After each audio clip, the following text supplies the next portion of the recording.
socialistas, porque estoy convencida que no tienen idea de lo que es comunismo ni tampoco socialismo. Cuando un millennial nos dice que quiere socialismo, nunca nos dice realmente qué es lo que quiere, cómo ambiciona que ese gobierno va a funcionar. No tiene idea de cómo van a funcionar las medidas políticas y económicas. Por eso se me ocurrió hacer socialismo para millennials. Bienvenidos. Vamos a arrancar desde la era industrial, cuando en el siglo XIX empiezan un montón de pensadores a pensar cosas que se denominaron como la filosofía socialista. Entre ellos estaba Giuseppe Mazzini. No digas tú, di nosotros. Esta visión de que renunciar al yo era lo mejor que le podía pasar a la sociedad.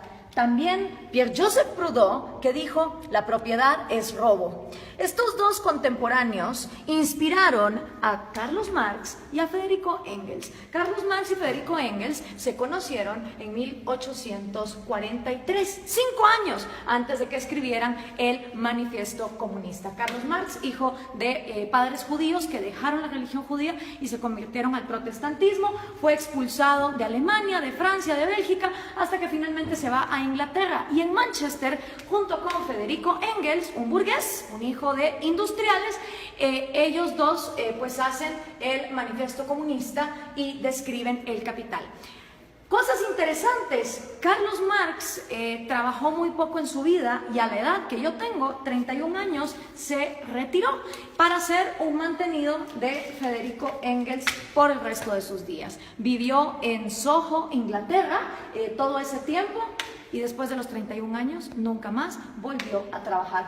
Estos dos personajes creyeron que habían descubierto el agua azucarada y que la época que estaban viviendo era una época única en la humanidad. Dicho en las palabras del mismo Carlos Marx, de este libro, The Politics Book, comunismo es el enredo de la historia resuelto.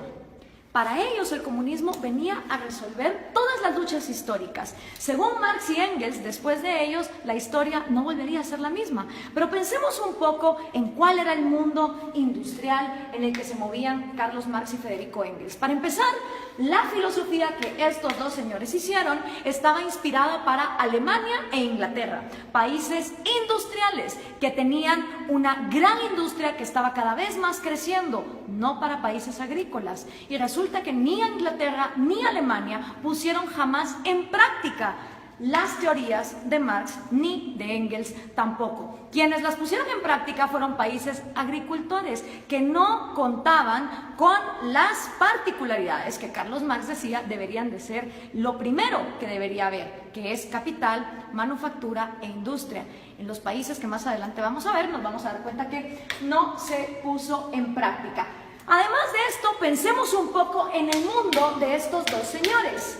El mundo en el que se mueve Carlos Marx y el mundo en el que se mueve Federico Engels, 1848, es un mundo donde la esclavitud todavía era legal en Estados Unidos y en Europa, donde las mujeres no podíamos votar, prácticamente no teníamos ningún derecho porque éramos consideradas demasiado idiotas como para trabajar y votar. Era un mundo donde no había aviones, no había teléfonos, no había electricidad, no había inodoros, no había tampoco radios, no había televisión, no había satélites en el espacio, no había la mayor cantidad de profesiones que hoy por hoy existen en el mundo.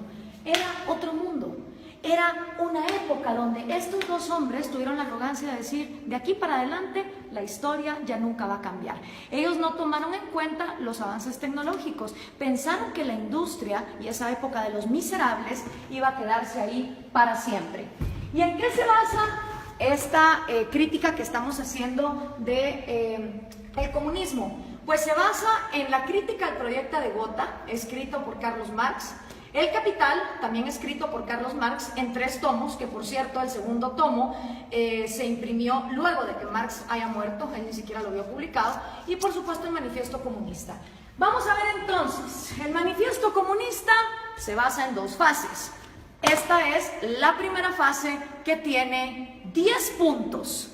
Ustedes vayan viendo si estos 10 puntos son lo que los millennials defienden cuando dicen que son socialistas. Vamos a ver, millennials, vamos a ponerlos a prueba. El primer punto de la fase 1 del Manifiesto Comunista es la abolición de la propiedad privada. Expropiaciones, que son todavía cosa de todos los días en América Latina, no son ajenas a ninguno de ustedes. El segundo puesto es impuestos fuertemente progresivos. Esta idea de que los más productivos de la sociedad sostengan más al Estado, porque del Estado vivimos todos. Entonces, mientras más paguen los más ricos, se supone que el Estado va a ser más justo y más fuerte, y para nada tiene que ver que eso desincentive a la gente a ser mejor. El tercero es abolición del derecho a herencias. Interesante, porque Rafael Correa quiso hacer también una ley de herencias bastante draconiana, donde se quería quedar con un montón de las herencias. El cuarto es confiscar la propiedad a emigrantes. Interesante que lo primero que hacen los regímenes socialistas y comunistas es no dejar que venga inversión extranjera, porque supuestamente en el himno socialista todos los obreros se van a agarrar de las manos, pero para lo que se trata de comercio todos somos enemigos. El quinto es centralización del crédito, que solo podías endeudarte con el Estado. La sexta es centralización de los medios de comunicación y transporte. ¿Les suena familiar? Prácticamente en toda América Latina, los regímenes del socialismo del siglo XXI han acaparado los medios. Expansión de empresas estatales. El Estado lo puede hacer todo mejor, porque el Estado es más inteligente que todos los individuos en sociedad. Distribución igualitaria del trabajo, que trabajen igual los más capaces que los menos capaces, los más talentosos que los menos talentosos. Combinar agricultura con industrias manufactureras. Y por último, educación gratis, y esto va a escandalizar un montón a los progres. Carlos Marx estaba a favor del trabajo infantil. Sí, señoras y señores, para Carlos Marx la educación debía ser gratis. Mentira, nada es gratis, todo lo paga alguien, pero como el Estado lo iba a expropiar todo, la educación entonces sería gratuita para que fuera combinada con producción industrial, es decir, que los niños desde que están estudiando trabajaran. Así que memorícense bien esta fase 1, porque esta fase 1 es la que han implementado todos los países que han tratado de llevar a cabo la agenda marxista. ¿Les suenan familiares estos 10 pasos? Siguen vivos, a pesar de que el mundo de Carlos Marx era un mundo en 1848, estos 10 pasos se siguen dando en América Latina. Esta fase 1 para Carlos Marx es la fase socialista. Cuando se completen estos 10 pasos es cuando entonces uno está viviendo en socialismo, pero aún no se ha llegado al comunismo. Por eso le pregunto a los millennials, cuando ustedes se dicen socialistas, ¿se refieren a estos 10 pasos, millennials? ¿O a cuántos? ¿A 6? ¿A 4? ¿A 2? ¿A cuántos de estos pasos es a los que ustedes se refieren cuando se llaman socialistas? Porque esto es la primera fase basada en el socialismo. Vamos a ver entonces, cuando ya se completa esta primera fase, ¿qué pasa en la segunda fase?